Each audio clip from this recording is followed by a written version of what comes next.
The air is thick with tension, the kind of quiet that screams something is wrong but no one dares speak it. A 6-year-old boy, alone in his room, listens. The sound of his sister's screams pierces through the walls, jolting him upright. His tiny hands tremble as he picks up the phone, dialing the only number he knows, 911. His heart races, and his mind spins. What's happening? Is she okay? Is it too late? In a modest house tucked on the edge of town, everything seems ordinary on the surface. But there's a storm brewing inside these walls. The boy, Ethan, has always been a quiet, observant child. His world is simple. He's got his toy cars, his favorite cartoons, and his sister, Lucy. But lately, things have been different. Strange sounds come from behind closed doors. His sister seems distant, her once bright eyes clouded with something he can't understand. But tonight, it's different.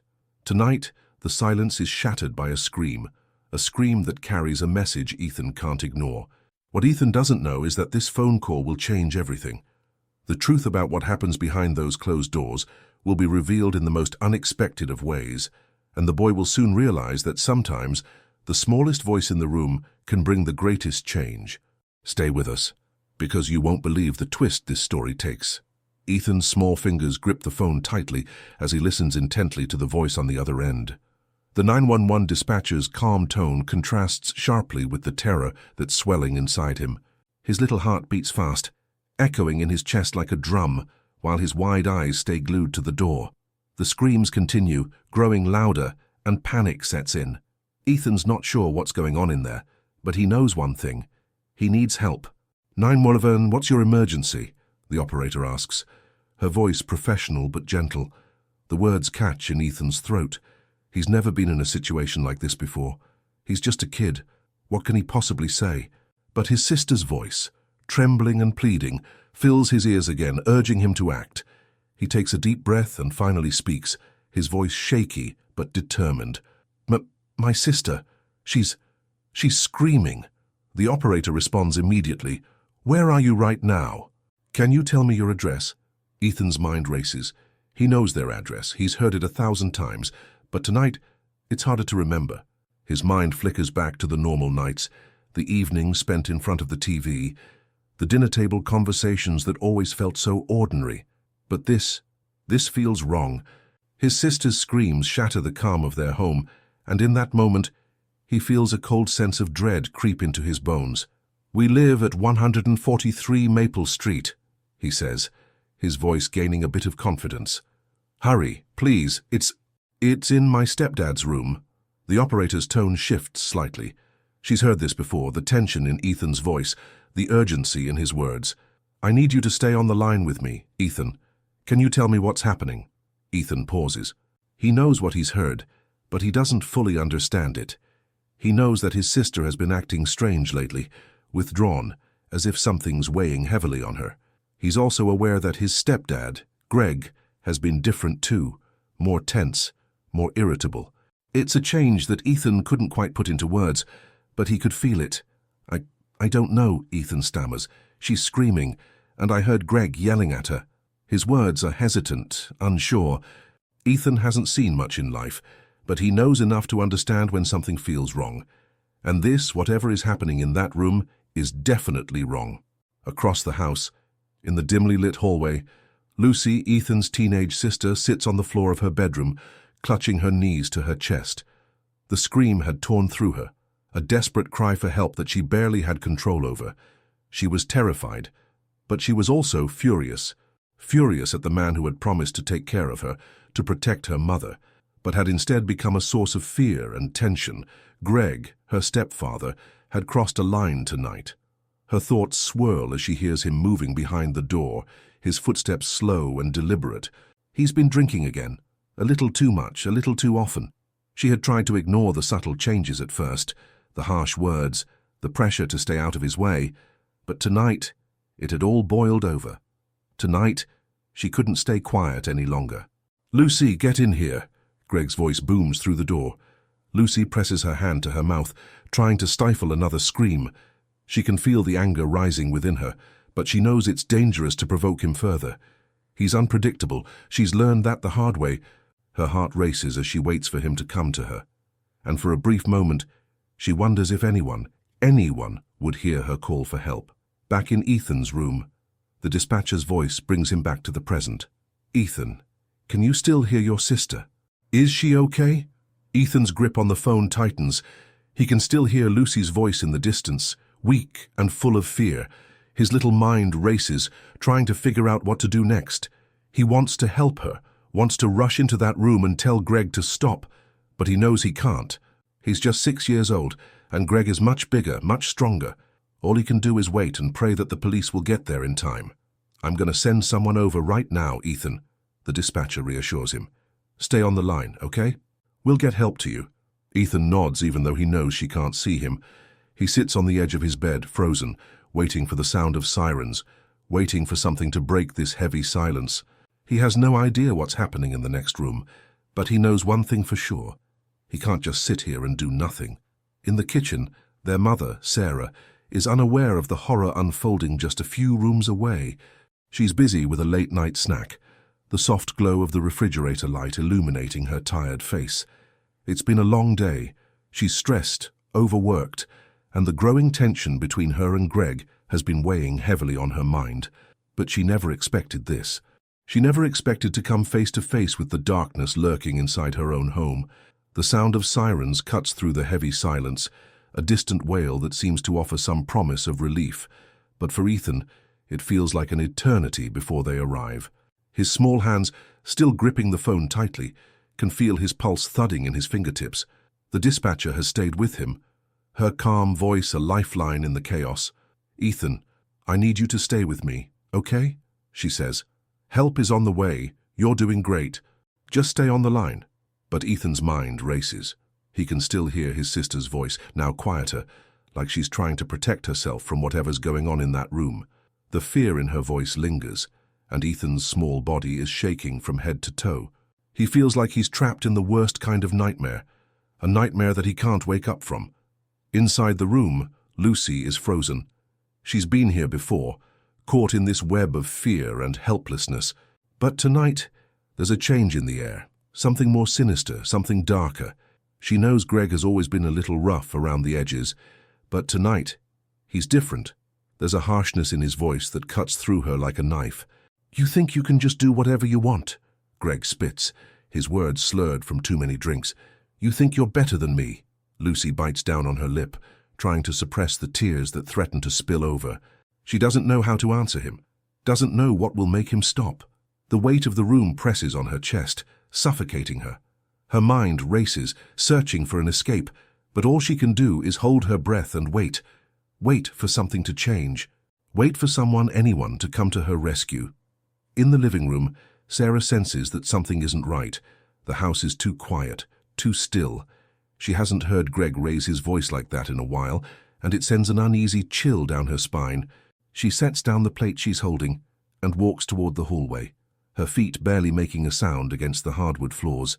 As she approaches Greg's room, she hears Lucy's voice, trembling, strained. Please, Greg, stop. Sarah's heart skips a beat. This isn't right. She doesn't know what's going on in there, but she knows one thing for sure, it's not good. She reaches for the doorknob, but just as her fingers brush against it, the door swings open. Greg stumbles out, his face red and his breath heavy with alcohol.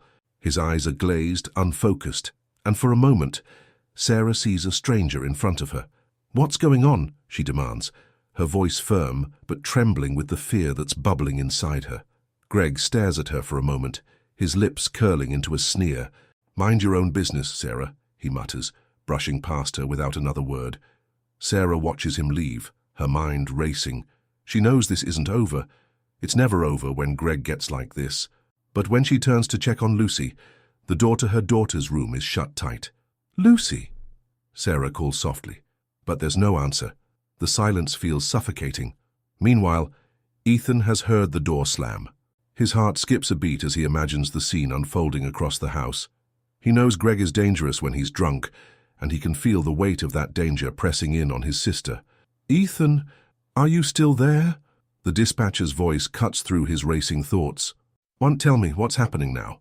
Ethan doesn't know what to say. He feels helpless, too small to do anything, too young to understand, but he knows he has to keep talking, For Lucy, for his family. I think he's gone, Ethan says, his voice barely a whisper. I don't hear him anymore. The dispatcher remains calm, reassuring him. Good job, Ethan. Stay on the line just a little longer. The police are almost there. They'll make sure everything is okay. Lucy sits on her bed, her hands clenched into fists. She's shaken, but there's a simmering anger inside her now. Anger at Greg, at her mother for not seeing the signs, at herself for letting things get this far. She hears Ethan's voice faintly from down the hall, and for a brief moment, she feels a rush of gratitude. Her little brother had heard her. He had done something. He hadn't stayed silent. Lucy takes a deep breath, trying to steady herself. She knows the police will be here soon. She hopes that they can make everything stop, that they can fix whatever has been broken in this house. But deep down, she knows things won't go back to how they were before. They can't. Not after everything that's happened. Ethan's small body trembles as he sits on his bed, his legs tucked underneath him. He feels like he's been waiting forever. The seconds stretch into minutes, and every noise, every movement outside his door feels like an eternity. Finally, he hears it. The unmistakable sound of sirens getting louder, closer. His chest tightens with a mix of relief and fear. He can hear the heavy footfalls of the officers as they approach the door. He knows they're here. He knows they'll take care of everything. But still, a part of him is terrified.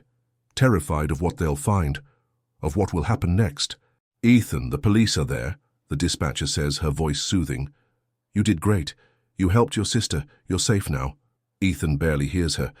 His mind is too focused on the sound of footsteps outside his door, but for the first time in what feels like forever, he allows himself to feel hope. The officers burst into the house with a professionalism that immediately shifts the atmosphere. The front door slams open with a force that echoes through the rooms, and in a flash, the chaos of the night transforms into something more organized. Their uniforms, dark and imposing, bring a sense of relief and dread all at once.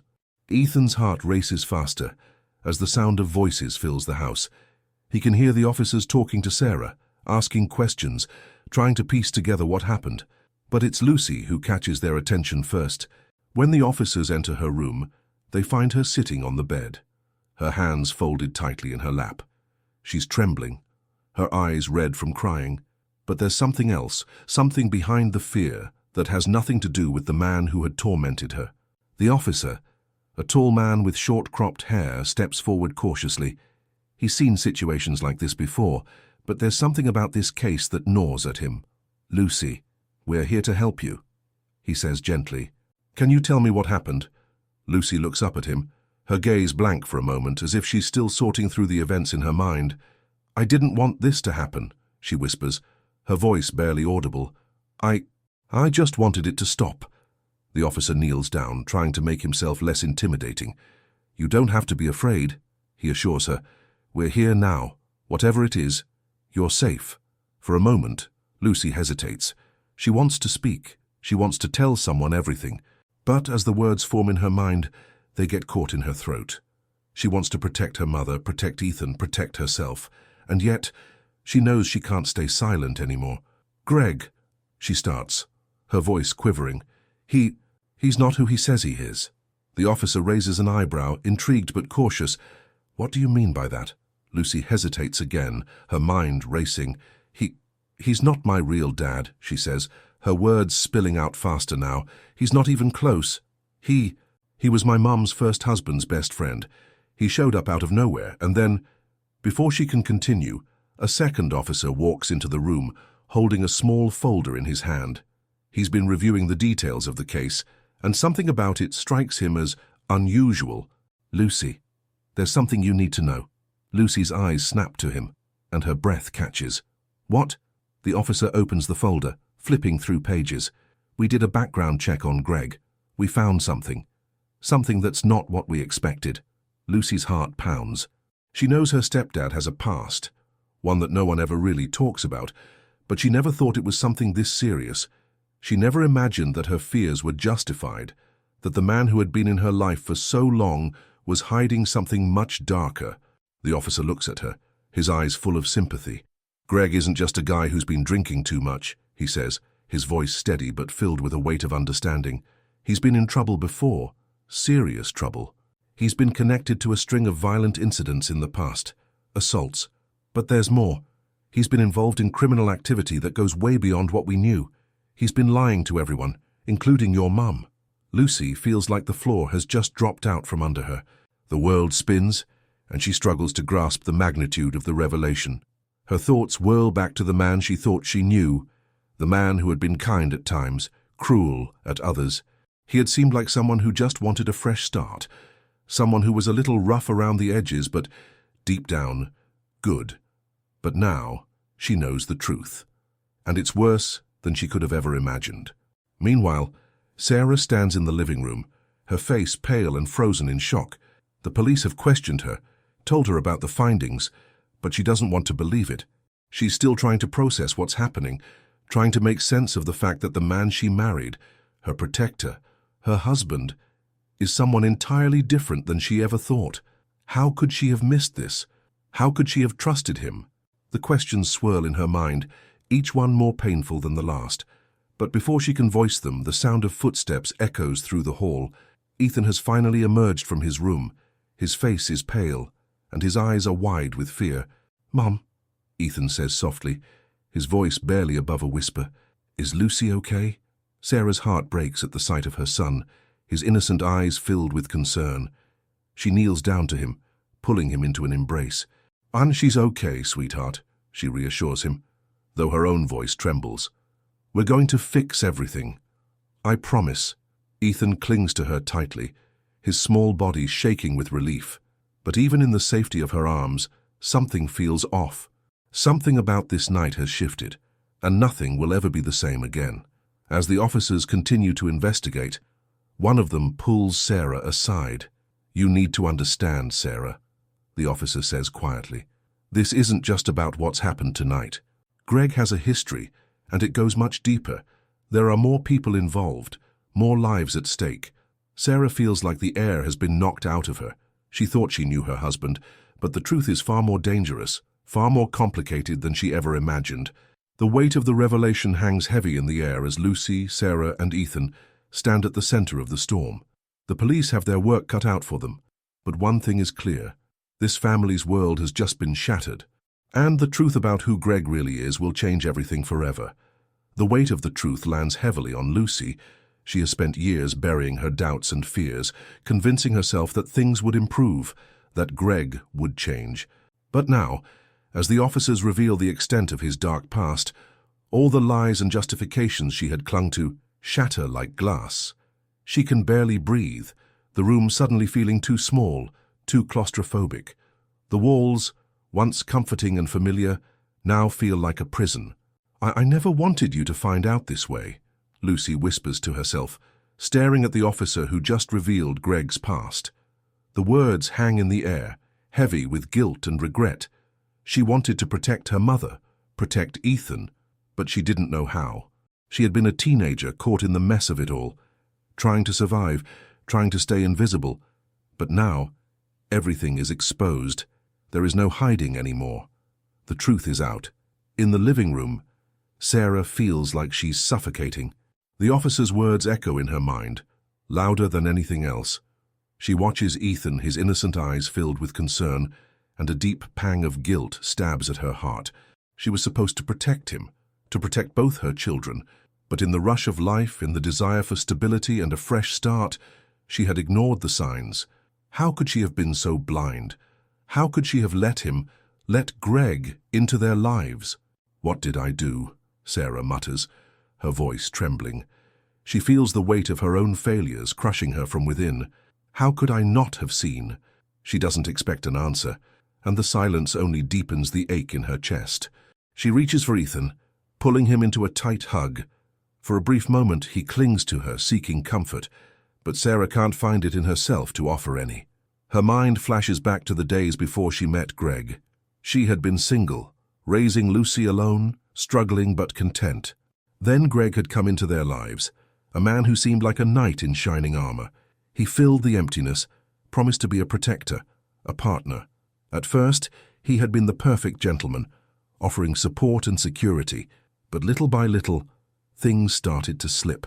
The nights when he came home late, The times he was distant, and then the drinking. But she never thought it would lead to this. She never thought he could be capable of this kind of cruelty. Lucy's voice breaks through her thoughts, a quiet, almost apologetic whisper. "Mom." Sarah looks up to see Lucy standing in the doorway, her face pale, her eyes hollow from the weight of the truth she had just uncovered. The pain in her daughter's eyes is too much to bear, and Sarah feels herself breaking further. "I'm sorry," Lucy says, her voice cracking. "I should have said something sooner. I should have told you." Sarah rushes to her, pulling her into an embrace, but the hug feels empty. It's like they're both drowning, but neither knows how to save the other. "I'm so sorry, Lucy," Sarah whispers, her voice thick with emotion. I should have done something." Ethan stands off to the side, looking at his sister and mother, confused and anxious. His mind is still trying to piece everything together. He knows that something serious is happening, but he doesn't understand all of it. All he knows is that his sister is upset and his mom is crying. "Is everything okay now, Mom?" Ethan asks, his voice small but filled with hope. Sarah wipes away a tear and forces a smile, trying to reassure her son, but it feels like a lie. "We're going to be okay, sweetheart. I promise." But deep down, Sarah knows that the promise she's making isn't as simple as it seems. She doesn't know how they'll move forward, or what the next steps will be. She doesn't know what will happen to Greg, or how the police will handle his case. But she knows one thing for sure. The foundation of their family has been shattered, and the road ahead is uncertain. Meanwhile, outside, the officers are talking to Greg. They've found him in the yard, sitting on the steps with a bottle in his hand, looking far too calm for someone who has just been accused of so much. The officers exchange looks, unsure of what to make of his nonchalant demeanor. "Greg, we need to talk," one of the officers says, approaching him cautiously. Greg doesn't react at first, but then he turns to face them. His eyes are glazed, and his speech is slurred. "What's the problem?" he says with a mocking grin. "Is this about Lucy again? That girl never shuts up." The officer steps forward, his expression hardening. "We know about your past, Greg. We know about the assaults, the violence. You've been lying to everyone." Greg's grin falters for a moment, but then he just shrugs. "You don't know anything. I've changed. I'm not that guy anymore." The officer's gaze hardens. "I will see about that." Inside the house, Sarah and Lucy hear the exchange from the open window. The words hit them like a punch to the gut. For all his claims of change, Greg has never truly been different.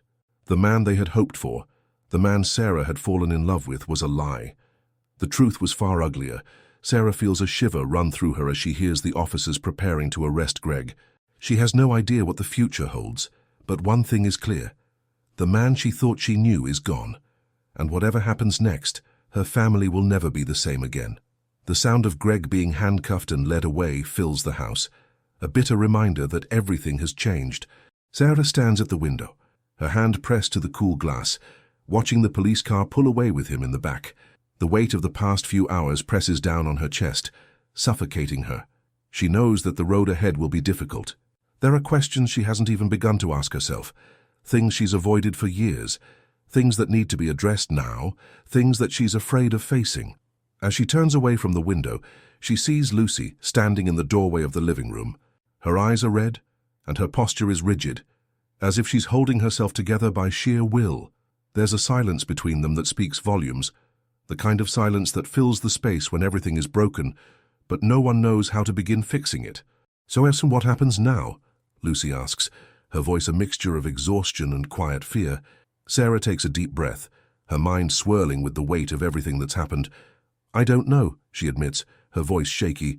"But we have to get through this together." Later that evening, after the officers have taken their statements and left, Sarah finds herself alone in the kitchen, staring at the cold, untouched dinner she had prepared just hours before. The empty plates on the table are a reminder of the ordinary life she once had. It feels so far removed from the reality of the day's events, of the arrest, the lies, the hidden dangers lurking behind closed doors. Her phone buzzes on the counter, the name on the screen making her stomach churn. It's from her mother. "Sarah, I heard what happened. Are you okay? Do you need anything?" Sarah sighs, running a hand over her face. She wants to answer, to let her mother know how much she needs support right now. But she can't bring herself to pick up the phone. How could she explain all of this to her? How could she put the reality of what Greg had done into words without feeling like a failure? Her pride holds her back, and yet the guilt is suffocating. She ignores the call and sets the phone back down, but it doesn't stop the guilt from swirling inside her. She had always been the strong one, the one who could handle everything, who could keep the family together. But now all of that strength feels like it's crumbling beneath her. She feels weak, lost. Meanwhile, Ethan, who has been quietly observing the adults around him, is beginning to understand that things are not as they seemed. He's overheard enough of the conversations to know that something bad has happened to Greg, but he doesn't fully grasp the enormity of it all. The world around him seems to be shifting, changing in ways he can't control. That night, as Sarah tucks him into bed, he looks up at her with big, innocent eyes, his voice small but filled with the curiosity that only a child could have. "Mom, will Greg come back?" Sarah's heart breaks at the simplicity of the question. She wants to say something reassuring, something to calm his fears, but the truth is too complicated for him to understand. She forces a smile, brushing a lock of hair from his forehead. "No, sweetheart," she says softly. "Greg won't be coming back." Ethan doesn't seem to fully understand, but he nods, his eyelids heavy with sleep. As Sarah turns off the light and closes the door behind her, she lets out a breath she didn't realize she had been holding. The weight of the world rests on her shoulders now. She has to protect her children. She has to keep them safe from the fallout of Greg's actions. But where does she even begin? The next morning, as Sarah sips her coffee in the quiet aftermath of the chaos, a knock at the door startles her. She's not expecting anyone. The officers had left, and there hasn't been any news about Greg yet. She hesitates before walking to the door, a mixture of curiosity and dread filling her chest. When she opens it, she's face to face with a woman in her mid-30s. She's tall, with dark hair pulled back into a ponytail, and her eyes are tired, as if she hasn't slept in days. "Are you Sarah?" the woman asks, her voice steady but filled with an undercurrent of tension. "I'm Detective Hayes. I'm investigating the situation with Greg." Sarah's heart skips a beat. Another officer, another investigation, but this one feels different. She opens the door wider, stepping back to let the detective in. "Please, come in." As they sit down at the kitchen table, Detective Hayes wastes no time. She's direct, her questions pointed and methodical. "I need you to tell me everything you know about Greg's history," she says. "Anything that might help us understand his past." Sarah stiffens. This isn't just about what happened last night. It's about everything. The life she thought she had, the lies she had told herself to keep her family together. It feels like the walls are closing in. "What kind of man do you think Greg really is?" the detective asks, her eyes never leaving Sarah's face. "Was he always like this? Or was there something you missed?" The questions cut through Sarah like a knife. She wants to defend Greg, to explain away his actions, to make excuses, but deep down, she knows she can't. The truth is staring her in the face. She's been blind, and now it's too late to undo the damage. I don't know," Sarah says, her voice breaking. "I thought he was a good man, but I didn't know him. Not really." Detective Hayes watches her carefully, taking note of the pain in Sarah's voice, the guilt. "So this isn't your fault, Sarah," she says gently. "But we need the truth, all of it, for your children's sake." As the conversation continues, Sarah feels the full weight of the situation pressing down on her. She can no longer hide behind the illusion of the life she thought she had. The truth is out. Greg is gone, but the consequences of his actions will stay with them forever. The days after Greg's arrest pass in a blur of police reports, interviews, and legal consultations. The entire family has been swept up in a whirlwind of emotion and confusion. The small town where they once lived a quiet life is now filled with whispers, and everywhere Sarah goes, she feels the weight of judgment on her shoulders. It's as if the community is holding its breath, waiting for the other shoe to drop. Sarah tries to shield Lucy and Ethan from the worst of it, but she can feel the tension growing between them. Lucy, who had already been withdrawing into herself for weeks, is now even more distant, her silence louder than anything she could say. Sarah's heart aches as she watches her daughter, so full of life and laughter not long ago, now carrying a burden far heavier than any teenager should have to bear. That night, as Sarah and Lucy sit in the living room together, the air is thick with unspoken words. Lucy stares blankly at the TV, not really watching, while Sarah nervously fiddles with a stack of papers on the coffee table. The silence stretches on, both of them trapped in their own worlds, unsure of how to bridge the gap that's grown between them. Lucy. Sarah finally breaks the silence, her voice tentative. I know you're upset. I know you're angry with me. Lucy doesn't look up. She doesn't even flinch at the mention of her anger. Instead, she wraps her arms tighter around herself, trying to protect whatever piece of her still feels whole. I'm not angry with you, Mom, she says quietly, her voice cold. I'm angry with myself. The words hit Sarah like a slap in the face. What do you mean? She asks, her heart pounding in her chest. Lucy, none of this is your fault. You didn't cause any of this. But Lucy just shakes her head. You don't understand, she mutters. I could have done something sooner. I could have said something, anything. I let it go on for so long, and now look where we are. Sarah's throat tightens as she reaches out to her daughter, placing a hand on her shoulder. I should have seen the signs too, Lucy. I was too caught up in everything else to notice how much pain you were in. But Lucy shrugs off her mother's touch, her eyes welling with tears. I never wanted to be the one to ruin everything.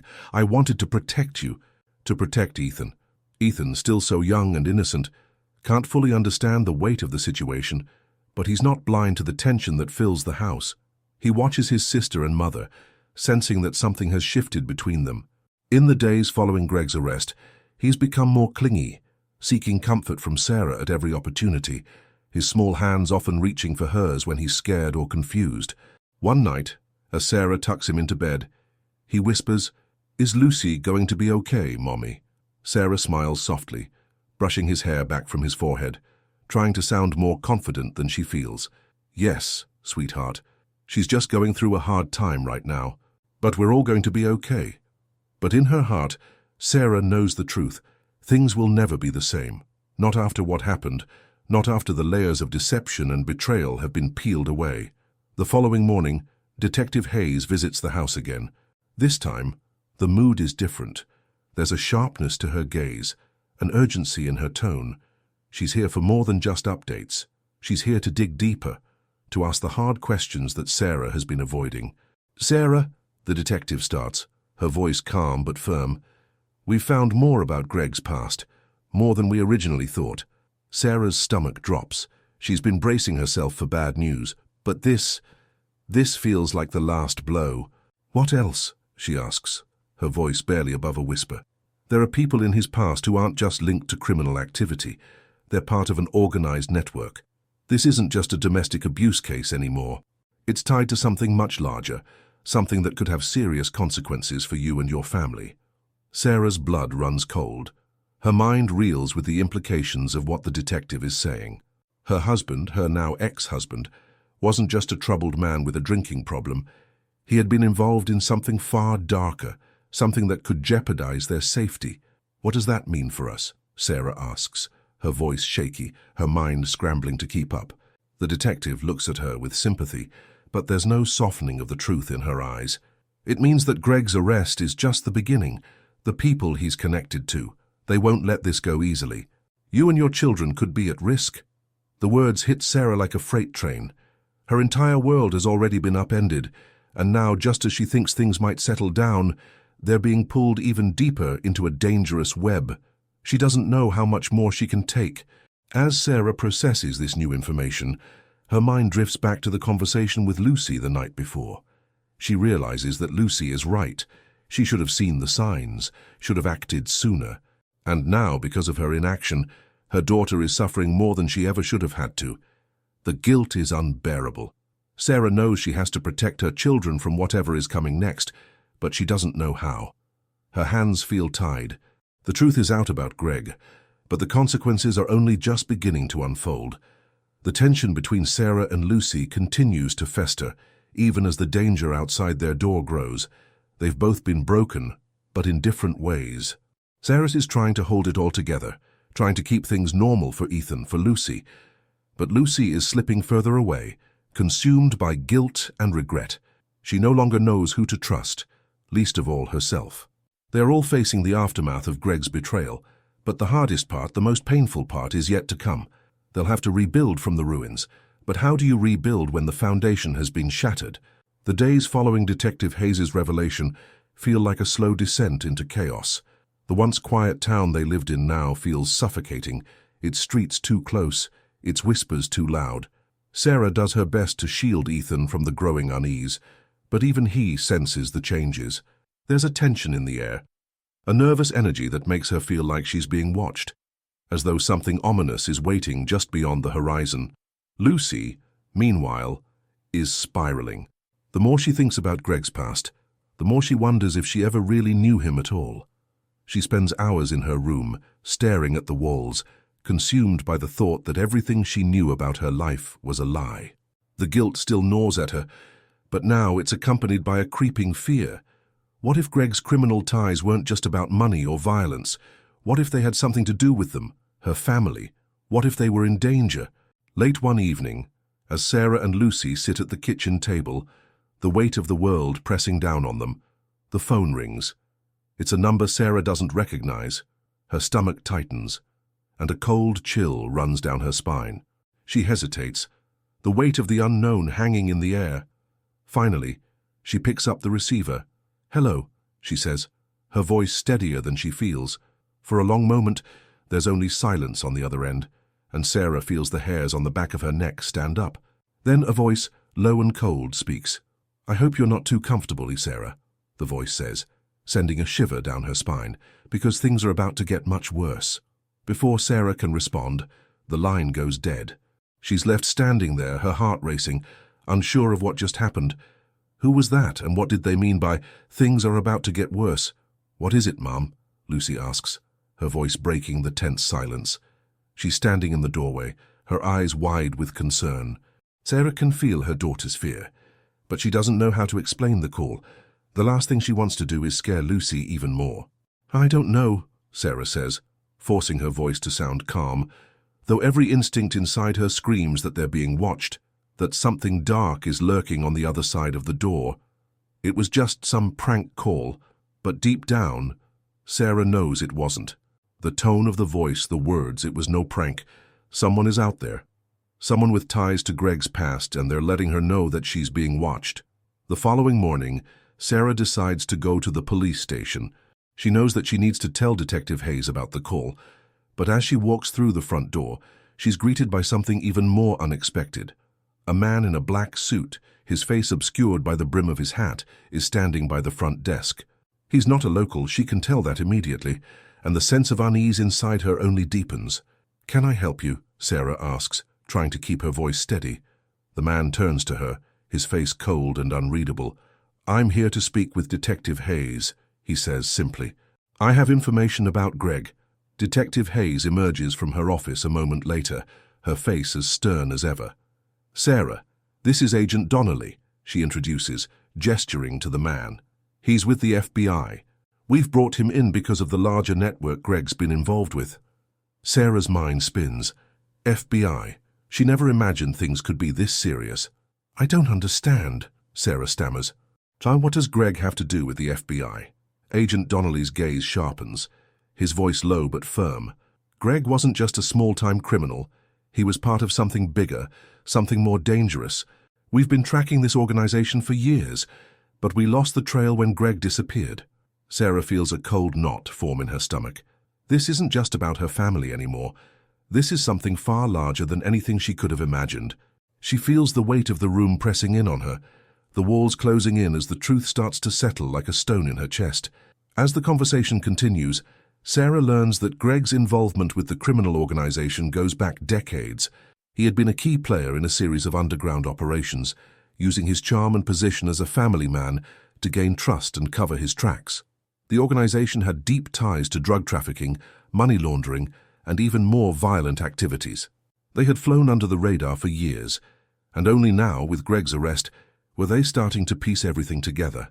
"Your family is at risk, Sarah," Agent Donnelly warns her. "Greg was the link to something much bigger, and now that he's gone, the people he was working with will do anything to cover their tracks. They won't stop until they make sure nothing stands in their way." Sarah's mind races.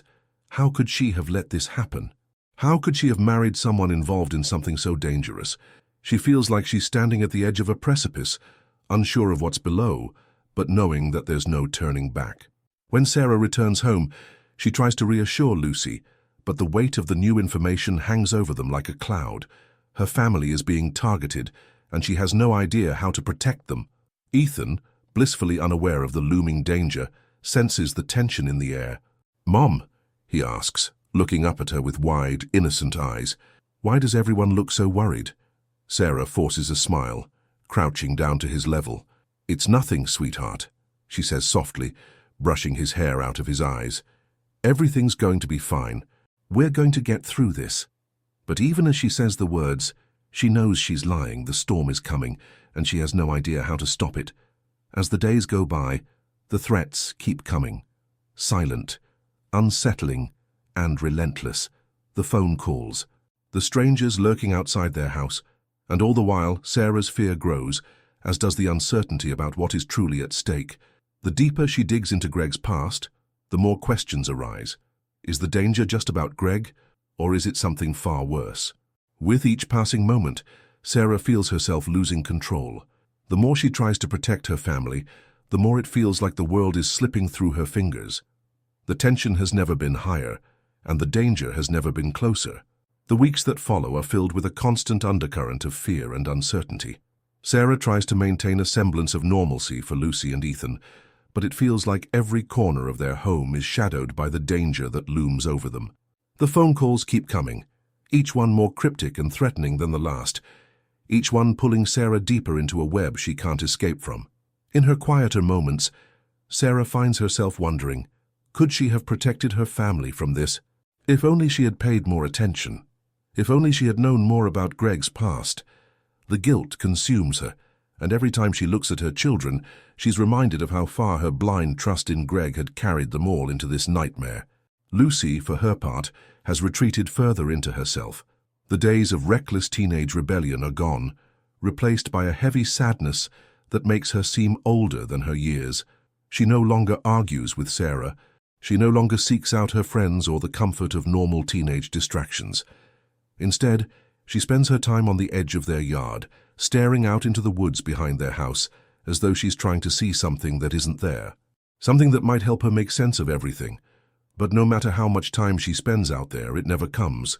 The answers, the closure, it all remains just out of reach. Lucy feels like she's drowning in the uncertainty, the weight of what she knows, of what has been thrust upon her, too much to carry alone. She has nightmares, vivid and terrifying, where she sees Greg's shadow looming over her, always just a step behind. And when she wakes up, the world feels no safer. One evening, as Sarah is sitting in the living room trying to focus on the paperwork the FBI agent gave her, Lucy comes in, her face unusually pale. She's clutching something in her hand, something small and black. Sarah watches her daughter as she walks slowly toward her, the air between them heavy with unspoken words. "What is it, Lucy?" Sarah asks, her voice soft but concerned. Lucy stands in front of her, hesitant. She opens her hand to reveal a small, black USB drive. It looks inconspicuous, but Sarah immediately feels a knot tighten in her stomach. "I found this," Lucy says, her voice shaky. "It was hidden in Greg's old stuff in the garage. I don't know what it is, but—" Her words trail off as she looks at Sarah for reassurance. Sarah takes the drive from her daughter's hand, studying it with a mixture of confusion and dread. "You think Greg left this for us?" she asks. Lucy shrugs, her expression unreadable. "I don't know, but I think it's important. I think it might help us understand why he was involved with those people." Without another word, Sarah grabs the nearest laptop, her fingers trembling as she plugs the USB drive into the port. As the computer begins to load, the screen flickers, then displays a series of encrypted files. It's clear this isn't something Greg had intended anyone to find. This is something hidden, something meant to stay buried. Sarah frowns as she examines the file names, each one cryptic, full of numbers and codes that make no sense to her. But there's something about it, the nagging feeling in the pit of her stomach, that tells her this is exactly what they've been looking for. "Do you think we should open them?" Lucy asks, her voice filled with hesitation. Sarah looks at her daughter, unsure. What if this is dangerous? What if opening these files puts them even more at risk? But then, she thinks of Greg, of everything he had hidden from them, and she knows there's no turning back now. "We have to," Sarah says firmly. We need to know what we're up against. With a deep breath, she begins opening the files one by one. They're filled with names, locations, and details that are difficult to understand. But as Sarah scrolls through the documents, she begins to see patterns, names that repeat, locations that link back to the criminal organization that Greg had been involved with. These are not just random pieces of data. They are pieces of a larger puzzle, one that stretches far beyond Greg and into a network of people who are more dangerous than Sarah could have ever imagined. While Sarah works on deciphering the files, Lucy is in the background, pacing nervously. She can feel the weight of this new discovery pressing down on her. This USB drive is a map to everything they've been afraid to face, and now they can't ignore it. She's terrified of what it might reveal, terrified that it will bring more danger to their doorstep. But at the same time, part of her is relieved.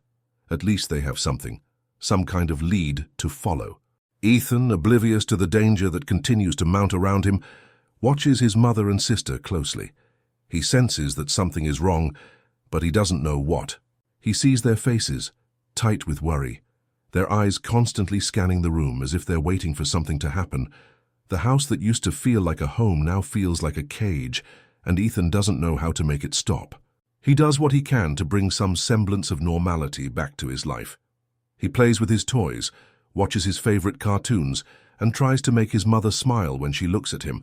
But the smiles are fleeting, and the happiness they once shared is now overshadowed by the unknown. As Sarah finishes scanning the last of the files, she finds something that sends a chill down her spine, a name that makes her stomach lurch. It's not Greg's name, but it's close. One of the names in the documents is connected to someone much higher up in the criminal network, someone with a reputation for ruthlessness.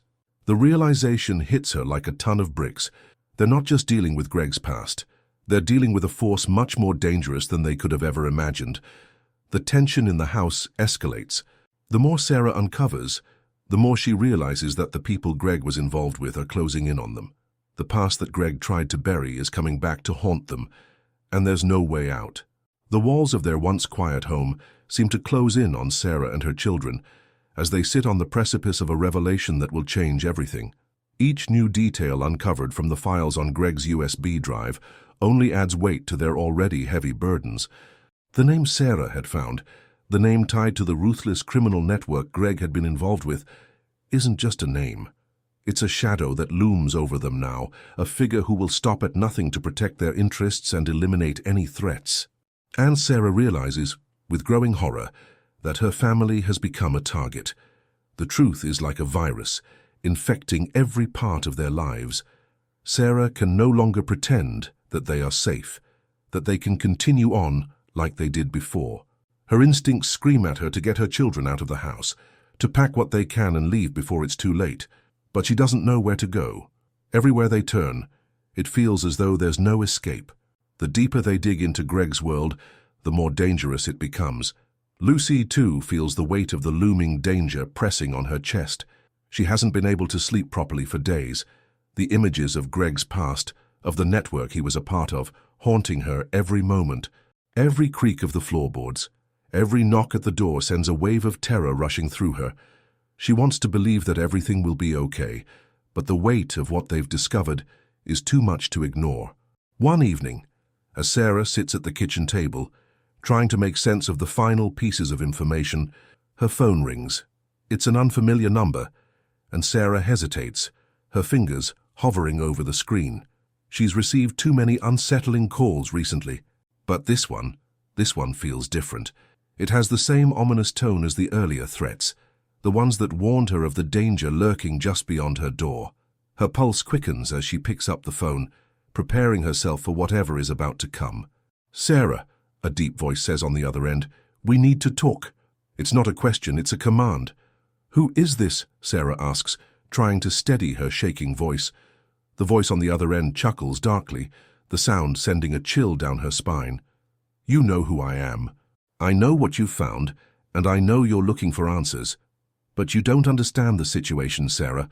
If you want to keep your family safe, you'll stop looking. You'll stop digging, because there's no way out of this." Sarah's heart races as she processes the words. She's been warned. She's been given the choice, stop or face the consequences. The fear in her chest tightens, But there's something else too, a simmering anger, a refusal to back down. She can't give up now, not after everything they've been through. "I'm not going to stop," she says, her voice quiet but resolute. "If you want to hurt my family, you'll have to go through me first." There's a long pause on the other end.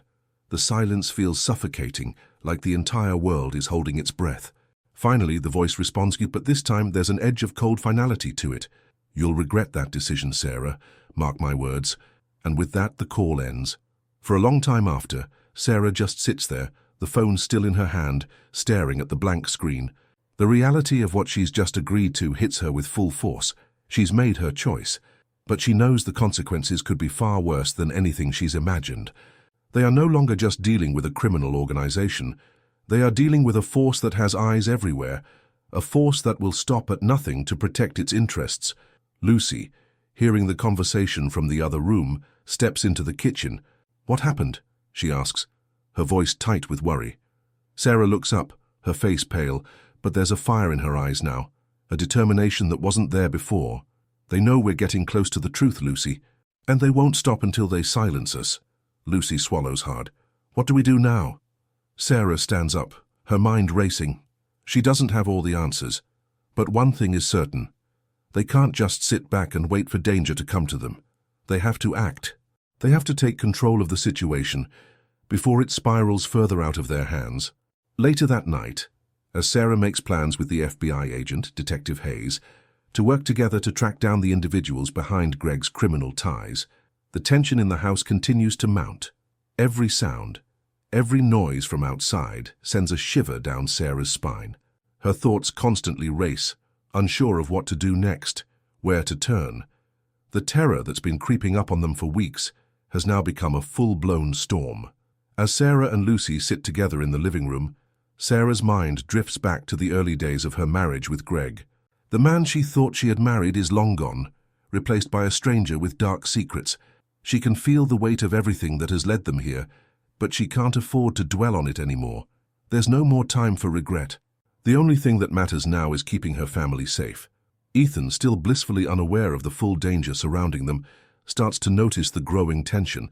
He sees the worried looks his mother and sister exchange, hears the whispers in the hallway late at night, and he senses something is wrong. His innocent questions, though simple, only add to the weight Sarah carries. "Mom, are we going to be okay?" Ethan asks one night as Sarah tucks him into bed, his small hands clinging to hers. Sarah smiles down at him, her heart breaking for the innocence she's struggling to protect. "Yes, sweetheart, we're going to be okay." But even as she says it, she knows the truth. The storm is coming, and no matter how hard she tries to shield her children from it, they will all have to face it together. The tension in Sarah's house is palpable. It seems to settle into every crevice, every shadow that stretches across the rooms as dusk falls. The storm they had been preparing for is no longer just a distant rumble in the horizon. It's here, at their doorstep, and Sarah can feel it with every breath she takes. The phone call from the mysterious man has shaken her to the core, but she refuses to let fear control her. Instead, she channels that fear into determination. She won't back down. Not when her family is at risk. Not when the truth is within her reach. The stakes are higher than ever, and the decisions they make in the coming hours will determine everything. It's late in the evening when Detective Hayes finally arrives at Sarah's house. There's no small talk as the officer steps inside, her expression grim and focused. She's been part of this investigation from the start, but even she can't ignore the growing danger. Greg's connections to the larger criminal network are more than just troublesome. They've made it clear that they're willing to do whatever it takes to protect their secrets. "We need to act fast," Detective Hayes says, her voice low and urgent as she walks into the living room, where Sarah and Lucy are waiting. "I've managed to secure some surveillance footage of one of Greg's associates from a safe house nearby. It's not much, but it's a start. I'm going to need your help to take them down." Sarah nods, her resolve hardening. "I'm ready. Tell me what I need to do." Meanwhile, Lucy watches the interaction between Sarah and the detective, her thoughts a tangled mess. She has never been involved in anything like this, never imagined that her life could spiral so far out of control, but she knows now that there's no turning back. She wants justice. She wants revenge for everything Greg put them through. But a small voice inside her also wonders if they're prepared for what's coming, if they're truly ready to face the darkness that is bearing down on them. The fear that has been gnawing at her for days is now taking root, creeping into her thoughts and whispering warnings she isn't sure she wants to hear. What if they're making the wrong choice? What if confronting this powerful criminal network only leads to more pain, more destruction? But then, the thought of Greg, the man who has lied to them all, keeps her focused. It drives her forward. Ethan, tucked in bed upstairs, is unaware of the whirlwind of decisions and danger that's swirling around him. He's been trying to sleep, but the fear in the house is too palpable. Every creak of the floorboards, every muffled voice from below seems to heighten his unease. His small, innocent mind doesn't fully understand what's happening. He only knows that something is wrong, something is off. He senses his family's anxiety but can't place the cause, and it scares him. "I want you to take this seriously, Sarah," Detective Hayes continues, breaking Sarah's thoughts. "You and your family are now targets. The people Greg was involved with. They won't stop until they feel they've silenced you for good." Sarah's heart races, but she doesn't hesitate. "I'm not backing down." Her voice is steady now, stronger than before. "We'll do whatever it takes. We're in this together. The decision has been made. It's time to act."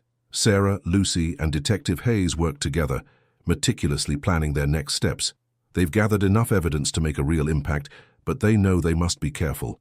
This criminal network operates in the shadows, using manipulation, threats, and fear to maintain control. One wrong move, and everything they've worked for could unravel in an instant. Hours later, under the cover of darkness, the small team moves into action. Detective Hayes has arranged for surveillance on the suspected hideout of one of Greg's associates, and they've managed to track down a few key individuals connected to the organization. It's not enough to take them all down, but it's a start. It's something. Sarah and Lucy drive in silence, the air in the car thick with anticipation. Lucy can feel her hands shaking in her lap, her breath shallow. She knows the risks, she knows the danger they're walking into, and yet she also knows that there's no other choice. They can't live in fear anymore. They can't keep running from the truth. They arrive at the location, a dilapidated building on the outskirts of town. It's quiet, almost eerily so. Sarah's heart pounds in her chest as she looks at the building, wondering what lies inside. The last few weeks have been nothing but one shock after another, and it seems like each time they uncover more, the situation only gets worse. Detective Hayes steps out first, signaling for Sarah and Lucy to follow. "Stay close," she whispers, her voice low. "We move fast, we get in and we get out." "Understood," they nod, though their nerves are on edge. It's too quiet, too calm. They can almost feel the presence of danger lurking in the shadows, waiting for them to make a mistake. As they move through the building, the atmosphere grows heavier. Every step feels like it could be their last. Sarah's thoughts race as they pass through the dark hallways. They are so close to exposing everything. But they don't know how much time they have. They don't know who else is waiting in the shadows. Just as they reach the back of the building, the sound of footsteps echoes in the distance. They freeze, hearts pounding, every instinct telling them to run. But it's too late. The confrontation has already begun. "You're too late," a voice growls from the darkness. Sarah's breath catches in her throat as a man steps forward, his face shadowed by the dim light. He's one of the men they've been tracking, a key player in Greg's network. Without warning, the man lunges forward, and the air is filled with the sound of tension snapping. The danger they've been running from for weeks has finally caught up to them. The man steps out of the shadows, his cold eyes locked onto Sarah and Lucy. His body is tense, his hands flexing as if ready to strike. But there's something else in his eyes, something more dangerous. This is no random thug. This is a man who knows how to play a game, and right now, Sarah and Lucy are the pawns. The air is thick with tension, the silence stretching for what feels like an eternity. The only sound is the rhythmic beat of Sarah's heart in her chest, a pounding reminder that everything they've fought for is hanging by a thread. "You should have stayed away," the man growls, and his voice low and dangerous. "But now you've crossed a line." Sarah's breath catches in her throat, but she stands her ground. She can feel Lucy behind her, her presence steady but uncertain. They've come this far. There's no turning back now. "We're not afraid of you," Sarah says, her voice cutting through the silence. "We know who you are, and we know what you've done." The man's lips curl into a dark grin. "You think knowing the truth will save you? You're out of your depth, Sarah. You have no idea what you're dealing with." Suddenly, a loud crash echoes through the building, followed by the sound of feet pounding on the floor. Sarah's instincts kick in as she pushes Lucy behind her, eyes scanning the darkened room for any signs of movement. The room seems to close in around them, the walls pressing in as the danger becomes too real, too immediate. "Get down!" Detective Hayes shouts from behind them. She's crouched behind a broken wall, her gun drawn, aimed at the man. The tension in the air is suffocating, and Sarah can feel her pulse hammering in her ears. The man laughs, a harsh, guttural sound that makes Sarah's skin crawl. "You think you're going to stop me?" Before Sarah can react, the man lunges forward, making a swift move toward them. But Detective Hayes is faster. The flash of her gun in the dim light is like a lightning strike, and the man stumbles back, his hand going to his side, blood staining his shirt. For a moment, there's silence again. The man falls to his knees, breathing heavily, his face contorted in pain. The gravity of the situation crashes down on them all. Sarah can hardly breathe as she processes what's happening. They've come so close, but this is still just the beginning. "It's over," Detective Hayes says, her voice steady but firm as she approaches the man, her gun still aimed at him. "You're going to answer for everything you've done." The man looks up at Sarah and Lucy with cold, venomous eyes. "You think you've won? You're nothing but a small piece in a much larger game. You'll never escape this. There are others more dangerous than me. You're just getting started." Sarah's heart races as she feels the weight of his words. Is he telling the truth? Have they truly won? Or is this just the beginning of an even bigger battle? The sounds of approaching sirens break the tension in the room, and Detective Hayes immediately stands up, her expression hardening. "The cavalry's here," she mutters, but there's no relief in her voice. There's only a quiet, knowing understanding that the danger is far from over. As the police flood into the building, securing the area, Sarah feels the weight of what has just happened settle over her. The immediate threat is gone, but the damage has been done.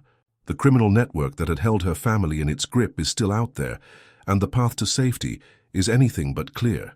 The man's warning echoes in her mind, a chilling reminder that there are more forces at play here than she could have ever anticipated. "What now?" Lucy asks, her voice barely above a whisper as she steps closer to Sarah. She's shaken, but there's a flicker of resolve in her eyes. "Is it over?" Sarah pulls Lucy into a tight embrace, trying to find the words. "I don't know," she says, her voice thick with emotion, "but we're not done yet, not by a long shot." The police take the man away, and the building is cleared, but Sarah's mind is racing. There's a storm brewing in her chest, part relief, part fear. They've managed to take down one player, but the larger game remains, and the risks have never been higher. In the days that follow, Sarah, Lucy, and Detective Hayes work tirelessly, piecing together the fragments of the investigation.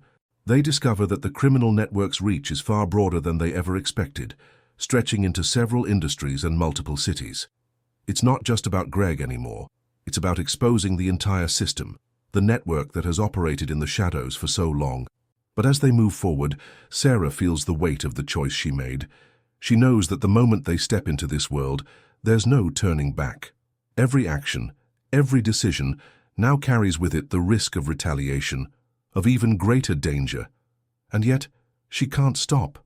She can't stop fighting for her family, for Lucy, for Ethan. The final confrontation is still looming, and as the days slip by, Sarah knows that there's no escaping the truth. The battle is only just beginning. In the days following the confrontation, Sarah finds herself walking through a haze of exhaustion and uncertainty. The immediate danger is past, at least for now, but the weight of what they've been through hangs over her like a shadow. The files, the threats, the constant fear, they've taken their toll. But there is a glimmer of hope now, a sense of determination that wasn't there before. The truth has come to light, and while it's not the ending she hoped for, it's a beginning. The fight is far from over, but Sarah knows that as long as they stand together, they can face whatever comes next. Lucy, too, is finding her footing again. The darkness that had clouded her eyes for so long is starting to lift, replaced by a quiet strength. She's still haunted by the things she saw, the things she learned, But she's learning to navigate this new world, a world where her family is no longer hidden in the shadows, but standing in the light, ready to fight back. "I'm proud of you, Lucy," Sarah tells her one evening as they sit together in the living room, the weight of the past week slowly giving way to something resembling peace. Lucy looks at her mother, her eyes softening. "I didn't think I could do it," she admits. "But I'm starting to understand. We're stronger than I thought." The bond between them, once frayed and fragile, is healing, slowly but surely. There's still work to be done, still things they need to discuss. But for the first time in a long time, they feel like they're on the same side. Together, they've faced down fear, danger, and betrayal, and come out the other side stronger. Ethan, oblivious to the full extent of the danger they've been in, seems to have adjusted more easily than Sarah expected. His innocence, though, has been a source of comfort in the midst of everything. The moments of laughter, of simple joy, are what remind Sarah that, despite the darkness, there is still light in their world, still love, still hope. As she tucks him into bed that night, he looks up at her, his big brown eyes filled with curiosity. "Mum, is everything going to be okay?" Sarah smiles, brushing a lock of hair from his forehead. "Yes, sweetheart. Everything is going to be okay."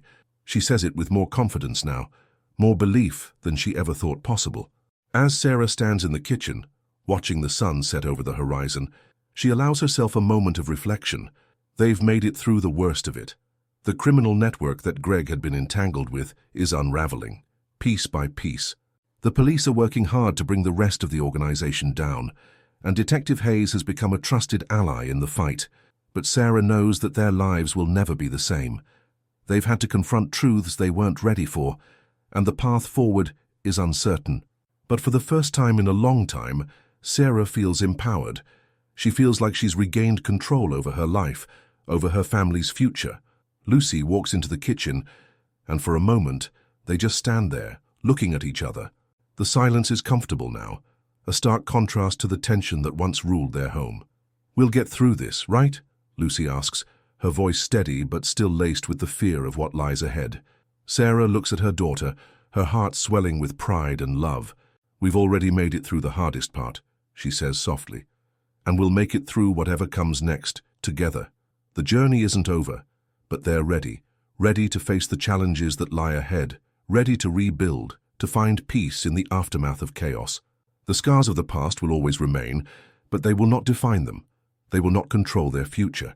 Thank you for sticking with us through all of this," Sarah says, addressing the viewer in the final moments of the video. "I know this was a tough story, and it's one that may never fully be over, but there's always hope, even in the darkest times. If you've enjoyed this video, don't forget to like, subscribe, and share your thoughts with us in the comments. We'll be back soon with more stories, and together we'll keep moving forward. Stay safe and remember, you're never alone." If you found this story gripping and want to see more content like this, make sure to hit that subscribe button and turn on the notification bell. Share your thoughts below. Have you ever had to face something unexpected, something life-changing? We'd love to hear your stories. Until next time, take care and remember, the strength to overcome lies within you.